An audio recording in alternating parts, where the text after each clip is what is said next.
VD. സതീശനോട് വലിയ കാര്യം വിശദീകരിച്ചിട്ടൊന്നും കാര്യമില്ല. കനകോലു സിദ്ധാന്തത്തിന്റെ തീരുമാനമനുസരിച്ച് പ്രവർത്തിക്കുന്ന ഒരാളാണ്. അദ്ദേഹത്തിന്റെ ബോഡി ലാംഗ്വേജ് ഉൾപ്പെടെ മനുസ്മൃതിയുടെ ഭാഗമായിട്ട് ബ്രാഹ്മണ്യത്തിന്റെ കാലത്ത് എവിടെ നിൽക്കണമെന്ന് തീരുമാനിക്കപ്പെട്ട ആ പാവപ്പെട്ട മനുഷ്യർ, അവരുൾപ്പെടെയുള്ള കേരളത്തിലെ ജനത, ആ ജനതയെ മുന്നോട്ടേക്ക് നയിക്കുക എന്ന ഉത്തരവാദിത്തം ഏറ്റെടുത്തുകൊണ്ടാണ് ഇടതുപക്ഷ ജനാധിപത്യ പ്രസ്ഥാനവും ഇടതുപക്ഷ പ്രസ്ഥാനവും ഇടതുപക്ഷ ധാരയിലൂടെ മുന്നോട്ടേക്ക് പോകുന്നത്. അതാണ് ഇടതുപക്ഷം. വി.ഡി. സതീശൻ ഇതിനിടെ പറയുണ്ടായി, ഞങ്ങളാണ് യഥാർത്ഥ ഇടതുപക്ഷം. പിന്നെയോ CPIM ഉൾപ്പെടെയുള്ള ഇടതുപക്ഷ ജനാധിപത്യ മുന്നണിക്കാരെല്ലാം വലതുപക്ഷമാണ്. വി.ഡി. സതീശനോട് വലിയ കാര്യം വിശദീകരിച്ചിട്ടൊന്നും കാര്യമില്ല. കനകോലു സിദ്ധാന്തത്തിന്റെ തീരുമാനമനുസരിച്ച് പ്രവർത്തിക്കുന്ന ഒരാളാണ്. അദ്ദേഹത്തിന്റെ ബോഡി ലാംഗ്വേജ് ഉൾപ്പെടെ. പക്ഷേ ന്യായമായിട്ട് മാത്രമേ ഒരു പ്രതിപക്ഷ നേതാവ് പറയുമ്പോൾ വ്യക്തത വേണമല്ലോ. അതുകൊണ്ട് ഞാൻ ആ വ്യക്തതയ്ക്ക് വേണ്ടി പറയുകയാണ്. എന്താണ് വലതുപക്ഷം എന്ന് പറഞ്ഞാൽ ഒറ്റ ഉദാഹരണം പറയാം. ലിയോ 14 പോപ്പ് ഇപ്പോഴും നിലവിലുള്ള പോപ്പാണ്. കഴിഞ്ഞ ഡിസംബർ മാസം 25 ക്രിസ്മസ് ദിനാചരണത്തിന്റെ ഭാഗമായിട്ടുള്ള സന്ദേശത്തിൽ അദ്ദേഹം ഒരു കാര്യം പറഞ്ഞു. സമ്പന്നരായ വലിയ ഒരു വിഭാഗം ജനങ്ങളുടെ പണം കുമിഞ്ഞുകൂടിക്കൊണ്ടിരിക്കുകയാണ് ലോകത്തെ പറ്റിയാണ് പറഞ്ഞത്. എന്നാൽ കോടിക്കണക്കിന് മനുഷ്യൻ ദുരന്തം തിന്ന് പട്ടിണി കിടന്ന് ജീവിക്കുകയാണ്. ഞങ്ങൾ മാർക്സിസ്റ്റുകാർ സാധാരണ പറയുന്നത് ഇങ്ങനെയാണ്: സമ്പന്നർ കൂടുതൽ സമ്പന്നരാകുന്നു, ദരിദ്രർ കൂടുതൽ ദരിദ്രരാകുന്നു. ലിയോ 14 പറഞ്ഞതും അത് തന്നെയാണ്.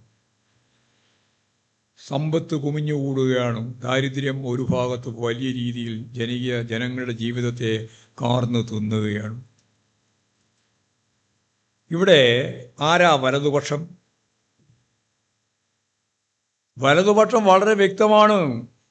ഇന്ത്യയുടെ സമ്പത്ത് ഏതാണ്ട് 87% സമ്പത്ത്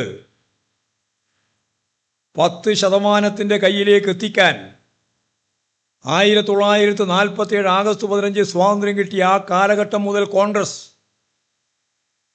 കോൺഗ്രസിന് ശേഷം ഇപ്പോൾ BJP, ആദ്യം ടാറ്റയും ബിർളയും, ഇപ്പോൾ നിങ്ങൾക്കെല്ലാം അറിയുന്നത് പോലെ അദാനിയും അംബാനിയും, ലോകത്തെ ഏറ്റവും വലിയ മുതലാളിമാരായി വളരണമെന്നാഗ്രഹിക്കുന്ന ഭരണവർഗ രാഷ്ട്രീയമാണ് വലതുപക്ഷം.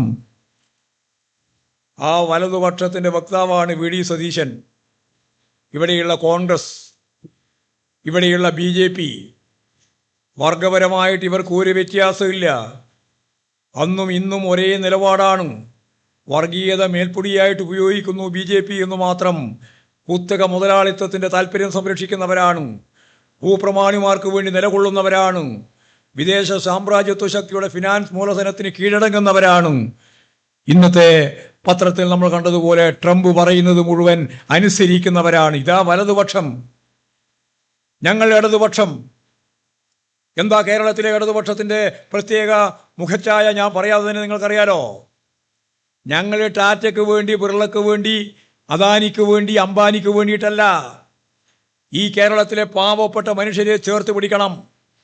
നേരത്തെ പറഞ്ഞ ചാതുർവർണ്ണ വ്യവസ്ഥയിൽ പിന്തള്ളപ്പെട്ടു പോയ പാവപ്പെട്ട മനുഷ്യർ, മനുസ്മൃതിയുടെ ഭാഗമായിട്ട് ബ്രാഹ്മണ്യത്തിന്റെ കാലത്ത് എവിടെ നിൽക്കണമെന്ന് തീരുമാനിക്കപ്പെട്ട ആ പാവപ്പെട്ട മനുഷ്യർ, അവരുൾപ്പെടെയുള്ള കേരളത്തിലെ ജനത, ആ ജനതയെ മുന്നോട്ടേക്ക് നയിക്കുക എന്ന ഉത്തരവാദിത്തം ഏറ്റെടുത്തുകൊണ്ടാണ് ഇടതുപക്ഷ ജനാധിപത്യ പ്രസ്ഥാനവും ഇടതുപക്ഷ പ്രസ്ഥാനവും ഇടതുപക്ഷ ധാരയിലൂടെ മുന്നോട്ടേക്ക് പോകുന്നത്.